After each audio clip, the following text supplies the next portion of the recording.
साथियों जय हिंद। मैं अनुराग पांडे आपका हार्दिक स्वागत करता हूं आज के इस वीडियो सेशन में।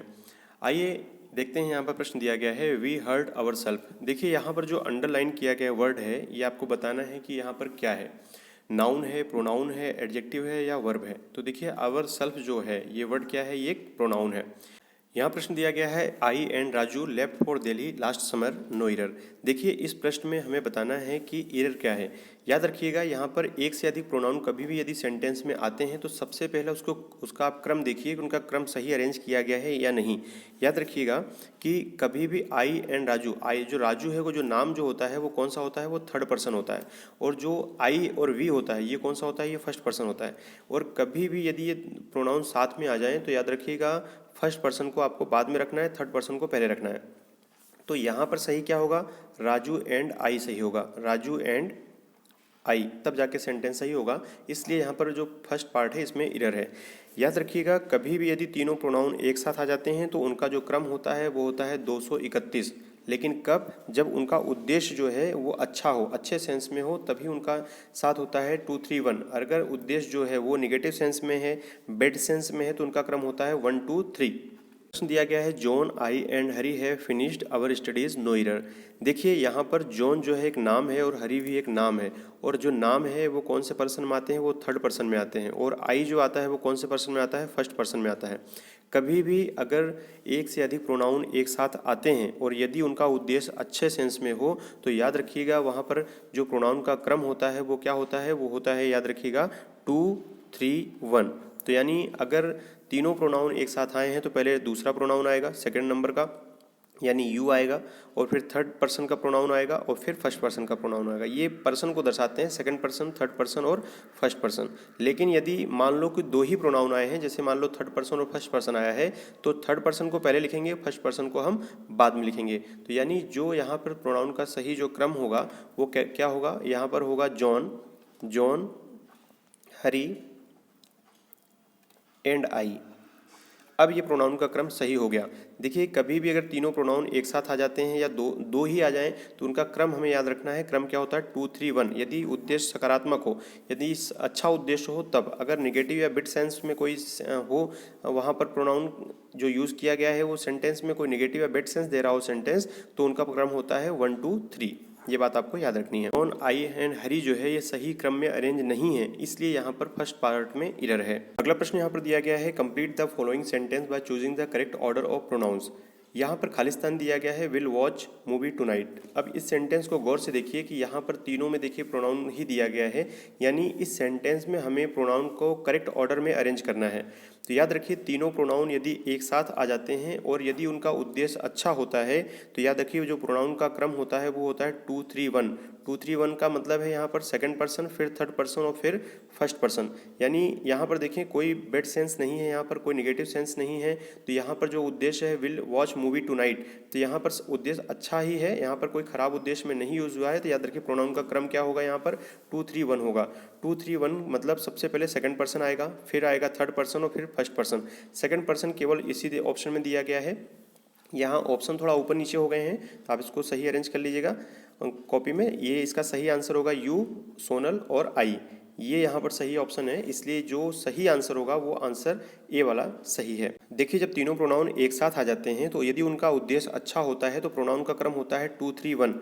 लेकिन एक क्रम और होता है, वो होता है 1 2 3 प्रोनाउन का। ये 1 2 3 जो क्रम है हमें कब लेना है, याद रखिए जब वाक्य में, ये रूल आप याद रखिएगा, जब वाक्य में या वाक्य से कह सकते हैं, वाक्य से दोष या फिर भूल या फिर पाप आदि स्वीकारने का अर्थ प्रकट हो, आदि स्वीकारने का अर्थ या भाव, अर्थ प्रकट हो तो वहाँ याद रखिएगा वहाँ पर क्या हो, वहाँ पर प्रोनाउन का क्रम होता है 1 2 3। आइए एक सेंटेंस के माध्यम से हम देखते हैं इसको। You, he and I R criminals. अगर यहाँ पर देखें तो क्रिमिनल्स क्या है, बेड सेंस में यूज़ होता है, अपराधी के सेंस में यहाँ पर है। लेकिन यहाँ पर देखिए प्रोनाउन का क्रम क्या है 2 3 1 है। ये सेंटेंस क्या है, फिर गलत माना जाएगा। प्रोनाउन का जो सही क्रम होगा वो क्या होगा, I, you and he are criminals. अब ये सेंटेंस सही होगा। ऐसा क्यों होगा? क्योंकि अब देखिए यहाँ पर आई जो है वो कौन सा पर्सन है? First person. यू कौन सा है? Second person. और ये ही कौन सा है? Third person. यहाँ पर देखिए जो ये क्या है? क्रिमिनल्स क्या है? एक प्रकार का नेगेटिव सेंस देता है। अपराधी जो है ये एक प्रकार से बैड सेंस देता है, नेगेटिव सेंस देता है। जब सेंटेंस में बैड सेंस या नेगेटिव सेंस हो तो वहाँ प्रोनाउन का क्रम हमें रखना है 1 2 3। लेकिन जब कोई अच्छा सेंस में हो, अच्छे उद्देश्य में हो, तो वहाँ प्रोनाउन का क्रम रखना होता है 2 3 1। ये अगला प्रश्न यहाँ पर देखते हैं। लिखा गया है he you and I shall arrange everything and shall not ask them for help. देखिए यहाँ सेंटेंस में तीनों प्रोनाउन एक साथ आ गए हैं, और जब तीनों प्रोनाउन एक साथ आ जाते हैं तो याद रखिए प्रोनाउन का क्रम होता है 2 3 1। तो यहाँ पर 2 यानी यू पहले आएगा, और 3 यानी कि यहाँ पर ही बाद में आएगा, और इसके बाद आएगा क्या? And I. तो अगर हम गौर से देखें तो यहाँ पर क्या है? यू, ही एंड आई, ये प्रोनाउन का सही क्रम होगा। जबकि यहाँ पर देखिए कौन सा है क्रम है? यहाँ पर क्रम है, यहाँ पर ये कौन सा थर्ड पर्सन है? ये सेकंड पर्सन है। और ये कौन सा है? फर्स्ट पर्सन में 3 2 1 का क्रम है। जबकि प्रोनाउन का सही क्रम क्या होता है? 2 3 1 होता है, जब तीनों प्रोनाउन एक साथ आ जाएं। देखिए he you and I shall arrange everything, हम चीज़ों को अरेंज करने की बात कर रहे हैं, तो यहाँ पर उद्देश्य अच्छा है। जबकि आप सोचेंगे सर यहाँ तो नोट का यूज़ किया गया है तो निगेटिव सेंस है। बिल्कुल ही देखिए नोट का यहाँ इससे कोई लेना देना नहीं है। यहाँ जरूरी नहीं है कि सेंटेंस में नोट आए तो वो निगेटिव सेंस देगा, बिल्कुल नहीं। सेंटेंस में हमें भाव देखना है कि यहाँ पर, और ये नोट इससे कोई लेना देना नहीं, क्योंकि ये जो है ये इसके लिए यूज़ किया गया है, अरेंज करने के सेंस में यूज़ किया गया है। यहाँ तीनों प्रोनाउन किस लिए यूज़ हुए हैं? चीज़ों को अरेंज करने के लिए। तो अगर हम देखें तीनों प्रोनाउन एक साथ आ जाएं और उनका उद्देश्य अच्छा हो तो कौन सा क्रम रखना है? 2 3 1। इसलिए यहाँ पर पार्ट ए में देखिए इरर है। अगला प्रश्न यहाँ पर दिया गया है सी has an apple in Khalistan, यहाँ पर दिया गया हैंड। याद रखिए जब सब्जेक्ट के रूप में सी होता है तो उसका पजेसिव केस जो होता है वो होता है हर। तो यहाँ पर हिज जो होता है वो तो ही के साथ यूज़ होता है, ही का पजेसिव केस होता है। यहाँ पर हिम जो बात करें ये तो ही, हिज, हिम होता है। तो यहाँ हर्ष का कोई यूज़ ही नहीं है, क्योंकि यहाँ पजेसिव केस हमें यूज़ करना है। तो अगर देखा सी केस का पजेसिव केस क्या होता है? हर। इसलिए ऑप्शन जो सी वाला है वो सही होगा। अगला प्रश्न यहाँ पर देखते हैं my self and he manage everything. देखिए माई सेल्फ से कभी भी सेंटेंस की शुरुआत ना करें। यानी माई सेल्फ को जो है रिफ्लेक्सिव प्रोनाउन होता है, ये कि आई से बना हुआ है। आई का रिफ्लेक्सिव प्रोनाउन क्या होता है? माई सेल्फ होता है। आई से रिफ्लेक्ट होकर ये बनता है, ये रिफ्लेक्सिव प्रोनाउन इसलिए कहलाता है। तो कभी भी सब्जेक्ट के तौर पर रिफ्लेक्सिव प्रोनाउन का यूज़ नहीं किया जाता है। याद रखिए my self and he will manage everything, यहाँ माई सेल्फ जो है शुरू में आया है, इसलिए यहाँ पर इरर है। इसलिए यहाँ पर अगर हम बात करें तो किस पार्ट में इरर है? पार्ट ए में इरर है। अगला प्रश्न यहाँ पर दिया गया है he bathed himself in a river. याद रखिए जो बाथ वर्ड है, बाथ के साथ हिमसेल्फ नहीं आएगा। क्यों? क्योंकि अगर कभी आपने ऐसा सेंटेंस नहीं सुना होगा कि ही बाथ हिमसेल्फ, यानी उसने खुद को नहलाया या मैंने खुद को नहलाया, ऐसा सेंटेंस जो है वो ग्रामेटिकली क्या है? गलत माना जाता है। उसने नहाया या मैंने नहाया ऐसा शब्द सही होता है। तो इनके साथ जो हिमसेल्फ है वो इसलिए नहीं आएगा क्योंकि ये खुद को या स्वयं को का भाव देता है। तो यहाँ पर ऐसा अगर हम बात कहें कि उसने खुद को नहलाया, ये सेंटेंस गलत हो जाएगा। इसलिए ही बाथड इन अ रिवर ये सही होगा, यहाँ पर रिफ्लेक्सिव प्रोनाउन नहीं आएगा। याद रखिएगा जो बाथ वर्ड है इसके साथ रिफ्लेक्सिव प्रोनाउन नहीं आता है, ये रूल आपको याद रखना है। चलिए अगले प्रश्न की ओर हम बढ़ते हैं। अगला प्रश्न यहाँ पर दिया गया है last summer I went to Shimla and enjoy very much. देखिए यहाँ पर याद रखिए एक वर्ड दिया गया है एन्जॉय। तो यदि कभी भी सेंटेंस में एन्जॉय वर्ड जो आता है ना, इसके साथ याद रखिएगा रिफ्लेक्सिव प्रोनाउन यूज़ होता है। तो अगर यहाँ पर देखिए आई जो वर्ड यूज़ किया गया है, तो आई के साथ यहाँ पर याद रखिए आई का रिफ्लेक्सिव प्रोनाउन क्या होगा? माई सेल्फ होगा। तो एन्जॉय वर्ड के साथ याद रखिएगा माई सेल्फ भी यूज़ होगा, लेकिन इस सेंटेंस में माई सेल्फ का यूज़ नहीं किया गया है। इसलिए यहाँ पर ये पार्ट देखिए, ये पार्ट ए हो गया यहाँ तक, ये पार्ट बी हो गया। तो पार्ट बी में यहाँ पर इरर है। एन्जॉय वर्ड के बाद क्या आएगा? माई सेल्फ आएगा, क्योंकि एन्जॉय जो वर्ड है ना ये रिफ्लेक्सिव प्रोनाउन लेता है अपने साथ। You can not change people but you can definitely change on. अगर सेंटेंस को गौर से पढ़ें तो यहाँ पर इसका सेंस जो निकलता है कि आप लोगों को चेंज नहीं कर सकते, बट आप अपने आप को, खुद को, स्वयं को चेंज डेफिनेटली आप चेंज कर सकते हैं। तो जो खुद को का जो सेंस देता है यानी स्वयं को का जो भाव देता है वो कौन देता है? रिफ्लेक्सिव प्रोनाउन देता है। तो यहाँ सब्जेक्ट यूज हुआ है यू, तो यू के साथ याद रखिएगा खुद को के सेंस में क्या यूज होता है? वो होता है योर सेल्फ। इसलिए यहाँ पर क्या आ जाएगा?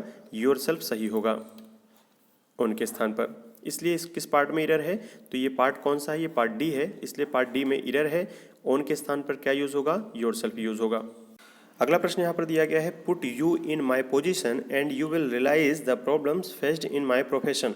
तो यहाँ पर अगर सेंटेंस को पढ़ें तो इसका जो सेंस है वो ये है कि आप खुद को मेरी जगह रख के देखें, इस प्रोफेशन में, मेरे प्रोफेशन में आप पाएंगे कि आप प्रॉब्लम को जो रियलाइज़ कर पाएंगे। तो कहने का मतलब यहाँ पर है put you in my position नहीं होगा, put your self in my position. खुद को, जब सेंटेंस में खुद को या स्वयं को का भाव आता है तो यहाँ पर उसका रिफ्लेक्सिव प्रोनाउन यूज़ होता है, और यू का रिफ्लेक्सिव प्रोनाउन क्या होता है, वो योर सेल्फ होता है।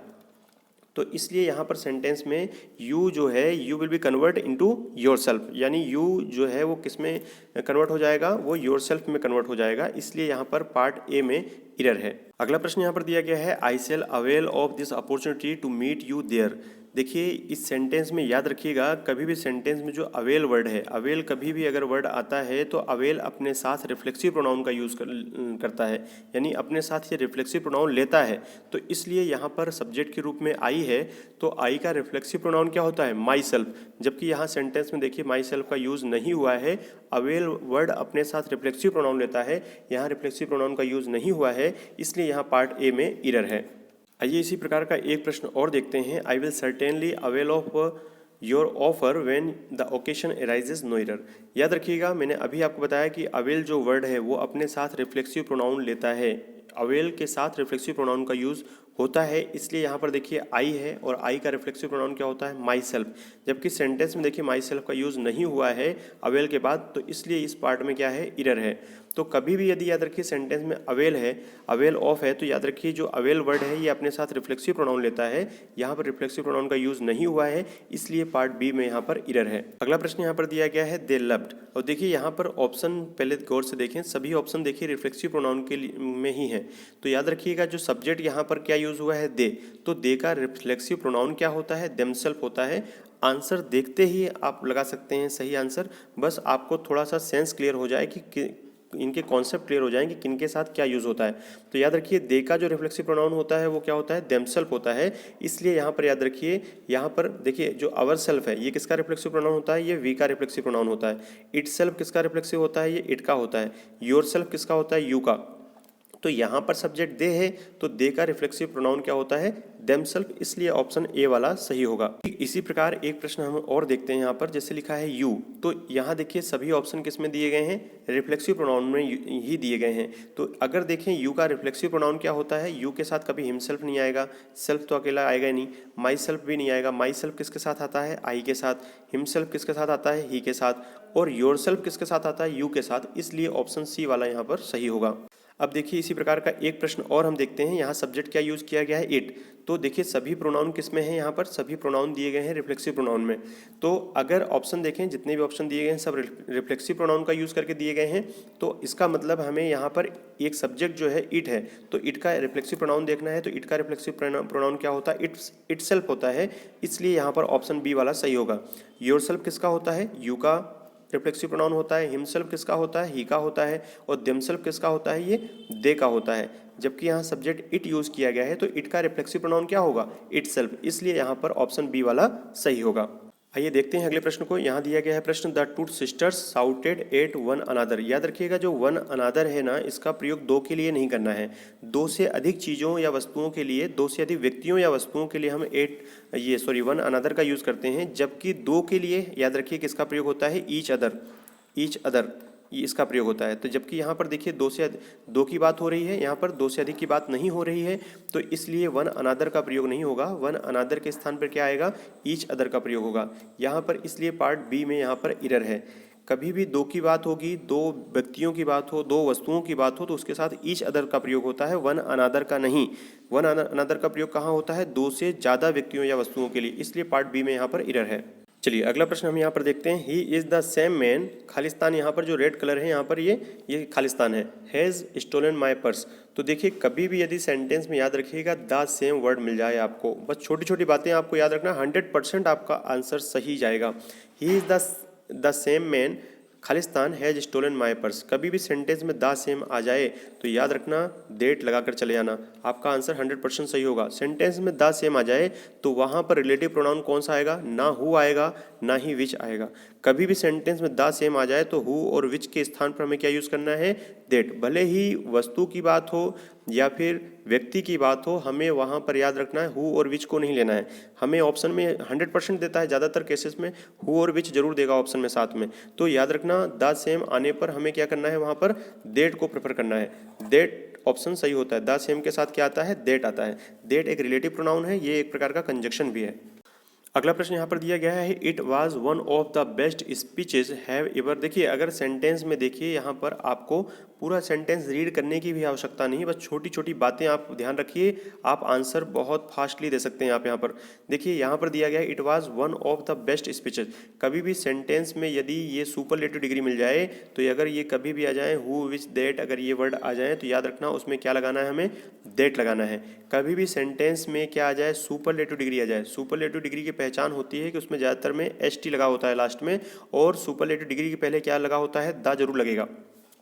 कभी भी सुपरलेटिव डिग्री आएगी याद रखिए उसके पहले द जरूर आएगा, और वहाँ पर कंजक्शन क्या आएगा? वहाँ पर रिलेटिव प्रोनाउन क्या आएगा? वहाँ पर दैट आएगा। दैट एक कंजक्शन भी है और दैट एक रिलेटिव प्रोनाउन भी है। तो इसलिए याद रखिएगा यहाँ पर जो द बेस्ट यूज़ किया गया ये एक प्रकार का सुपरलेटिव डिग्री है। तो सुपरलेटिव डिग्री के पहले क्या आता है? दैट आता है। इसलिए यहाँ पर ऑप्शन ए वाला सही होगा। ठीक इसी प्रकार का एक प्रश्न हम और देखते हैं। यहाँ प्रश्न दिया गया, he is one of the cleverest boys. तो अगर देखा जाए यहाँ पर जो क्लेवरेस्ट जो वर्ड दिया गया है ये क्या है? एक सुपरलेटिव डिग्री है। सुपरलेटिव डिग्री के ज़्यादातर सेंटेंस के अंत में याद रखिएगा जो भी वहाँ पर वर्ड दिया होगा उसमें एस टी का यूज़ होता है, और सुपरलेटिव डिग्री के पहले याद रखिए किसका यूज़ होता है? द का यूज़ 100% होगा। सुपरलेटिव डिग्री अपने साथ द जरूर लेती है, इस बात को आपको याद रखना है।